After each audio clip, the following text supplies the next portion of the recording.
Et si je vous disais que quelques produits ordinaires de votre cuisine peuvent littéralement prolonger la vie de votre cœur? Et ce ne sont pas des super aliments exotiques venus d'ailleurs, mais des choses tout à fait accessibles et familières. Dans cette vidéo, découvrez les 8 meilleurs aliments particulièrement importants pour la santé cardiaque, surtout après 60 ans. Vous serez certainement surpris de voir qui figure sur cette liste et qui n'y figure pas. Le cœur, c'est comme le moteur d'une voiture. Avec l'âge, il demande des soins particuliers. Après 60 ans, les vaisseaux deviennent moins élastiques, la pression sanguine plus capricieuse et les risques plus élevés. Mais voici la bonne nouvelle. L'alimentation, ce n'est pas juste ce qui est bon, c'est votre trousse de premier secours personnel.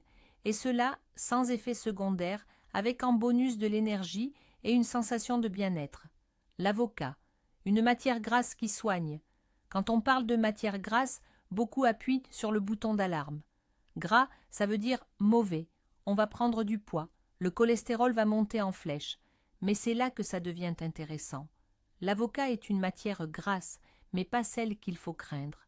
Il est riche en acides gras monoinsaturés qui, au contraire, aident à réduire le taux de mauvais cholestérol, le LDL, et augmentent en même temps le bon, le HDL.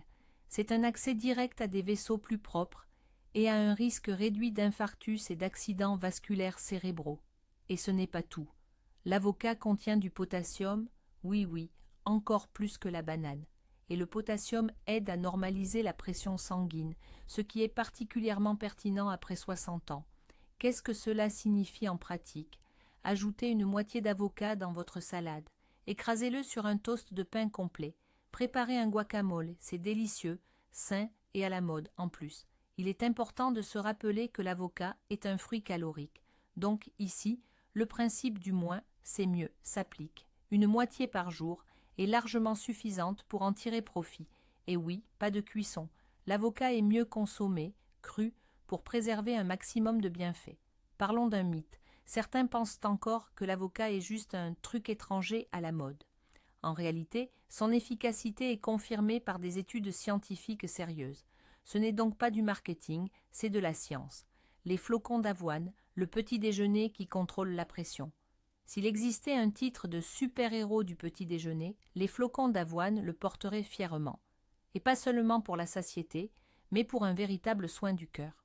En effet, les flocons d'avoine sont riches en fibres solubles, notamment en bêta-glucane. Ces substances agissent comme une éponge. Elles absorbent littéralement le cholestérol dans l'intestin et l'éliminent du corps. Moins de cholestérol, des vaisseaux plus propres. C'est aussi simple que cela.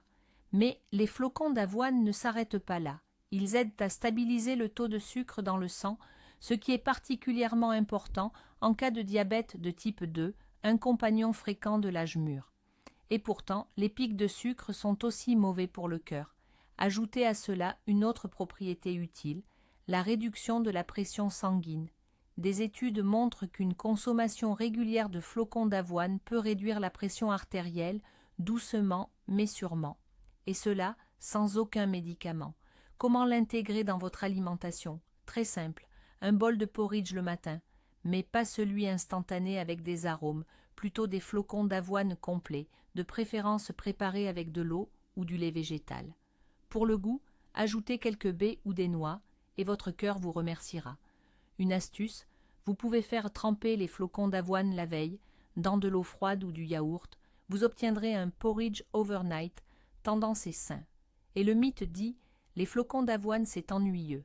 Est-ce ennuyeux d'avoir des vaisseaux sanguins sains, un risque réduit d'AVC et un regain d'énergie pour toute la journée? Eh bien non.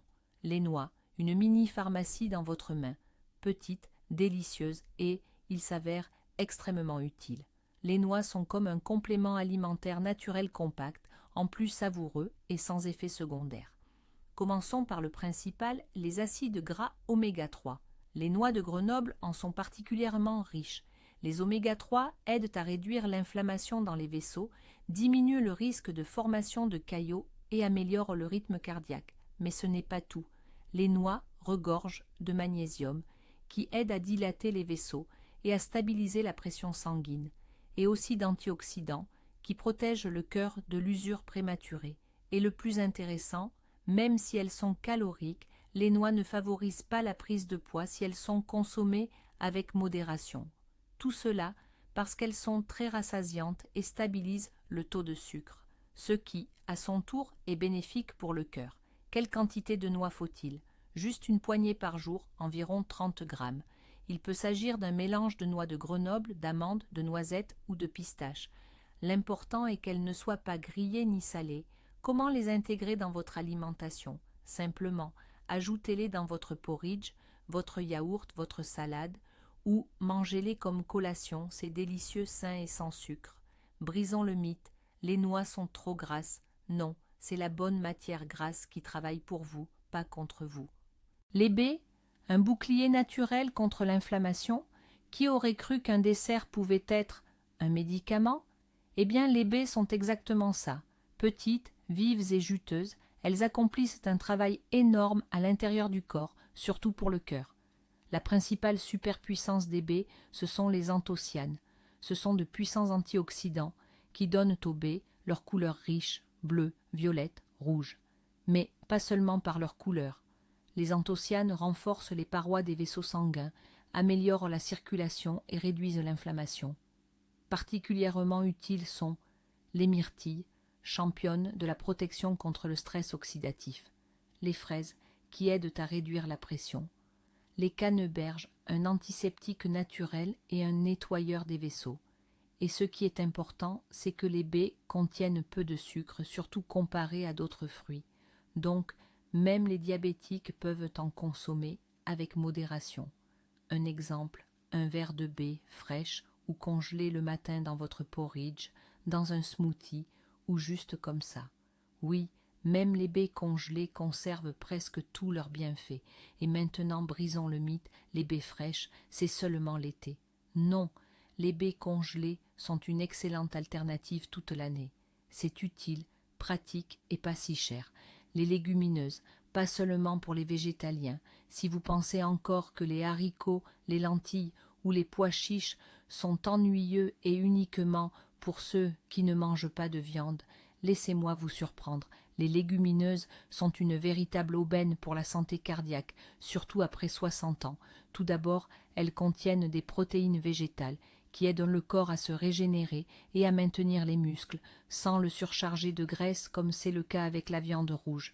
Et des muscles sains, c'est aussi un muscle cardiaque sain. Deuxièmement, les fibres.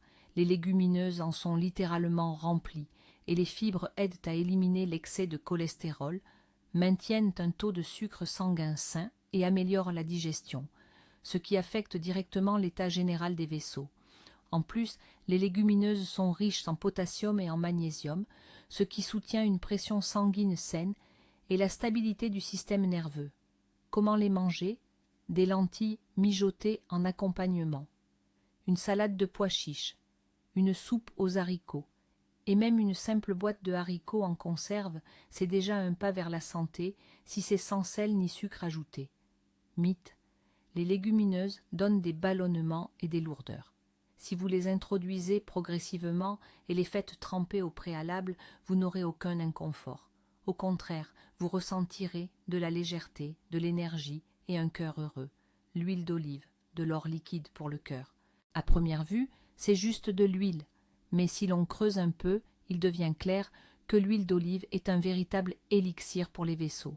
Ce n'est pas pour rien qu'on l'appelle l'or liquide. Tout est dans sa composition. L'huile d'olive vierge extra est riche en acides gras monoinsaturés qui aident à réduire le niveau de mauvais cholestérol, LDL, et à augmenter le bon HDL. Et cela, comme vous le savez déjà, signifie moins de plaques, des vaisseaux plus propres, un risque d'infarctus plus faible. Mais ce n'est pas tout. L'huile d'olive contient des polyphénols, des composés naturels qui ont un puissant effet anti-inflammatoire. Ils aident à lutter contre le vieillissement des vaisseaux et même à protéger les cellules cardiaques contre les dommages. Comment l'utiliser? Ajoutez-en dans vos salades, dans vos plats cuisinés, versez-en sur vos légumes. Le plus important, ne la faites pas frire. Les températures élevées détruisent les substances bénéfiques. La bonne quantité, 1 à 2 cuillères à soupe par jour, et c'est déjà un excellent soutien pour le système cardiovasculaire. Mythe, l'huile c'est gras, donc c'est mauvais. Non, si l'huile est la bonne. L'huile d'olive est justement de celles qui soignent, pas qui nuisent. L'important est de ne pas en abuser et de choisir une vierge extra, c'est-à-dire de première pression à froid. Le saumon, le poisson, ami du cœur. Si le cœur pouvait parler, il commanderait sans doute du saumon pour le dîner. Pourquoi ? Parce que c'est l'une des meilleures sources d'acides gras, oméga 3, ceux-là même qui réduisent l'inflammation, stabilisent le rythme cardiaque et diminuent le risque de formation de caillots. Les oméga 3 sont particulièrement importants avec l'âge. Avec le temps, les vaisseaux deviennent plus fragiles et le sang plus épais.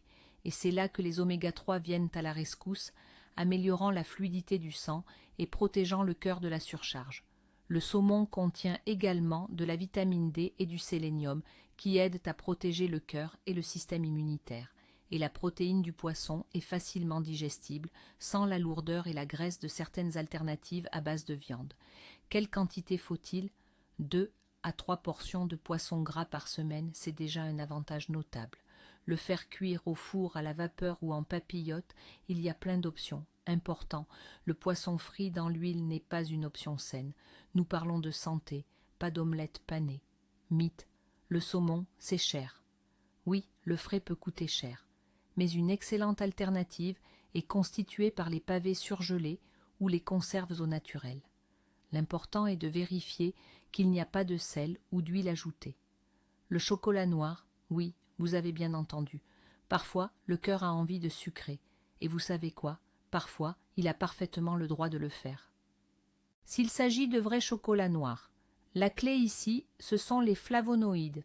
Ce sont de puissants composés végétaux qui dilatent les vaisseaux sanguins, améliorent la circulation et réduisent la pression. Ils combattent également l'inflammation et protègent les vaisseaux du stress oxydatif. Mais attention, cela concerne le chocolat avec au moins 70% de cacao. Le chocolat au lait ou une tablette au caramel, c'est juste un dessert, pas un bienfait pour la santé. Les bienfaits apparaissent même en petite quantité, seulement 20 à 30 grammes par jour. C'est littéralement quelques carrés. Plus, c'est trop de sucre et de calories, et là le cœur dira « Attention !» Soit dit en passant, le chocolat noir aide aussi à réduire le niveau de l'hormone du stress, le cortisol. Et pourtant, le stress chronique est l'un des ennemis cachés du cœur. Un dernier mythe, le chocolat est une sucrerie mauvaise pour la santé. Oui, si l'on parle d'une tablette très sucrée du supermarché. Mais le vrai chocolat noir est plutôt un médicament qu'une nocivité si l'on en consomme avec modération. Un rituel simple, un morceau de bon chocolat après le déjeuner ou avec le thé, c'est à la fois un bienfait et un plaisir. C'est là que commence la magie. La combinaison de ces aliments, ce n'est pas juste bon pour la santé, c'est une stratégie. Des flocons d'avoine au petit déjeuner, de l'avocat et des noix dans la salade, du poisson au dîner et des baies en dessert, et vous ne mangez pas juste, vous prenez soin de vous chaque jour, et cela sans pilule. Et oui, le chocolat aussi est un médicament si l'on en prend avec modération. Notre cœur travaille 24 heures sur 24, 7 jours sur 7, sans pause. Peut-être est-il temps pour nous aussi de commencer à en prendre soin avec autant d'ardeur. Merci d'être resté avec nous jusqu'au bout. N'oubliez pas de vous abonner, de laisser un pouce bleu et d'écrire dans les commentaires. Lequel de ces produits avez-vous déjà intégré à votre alimentation depuis longtemps ? Ou peut-être avez-vous votre propre produit secret pour le cœur ? Partagez-le, cela pourrait aider à sauver une vie.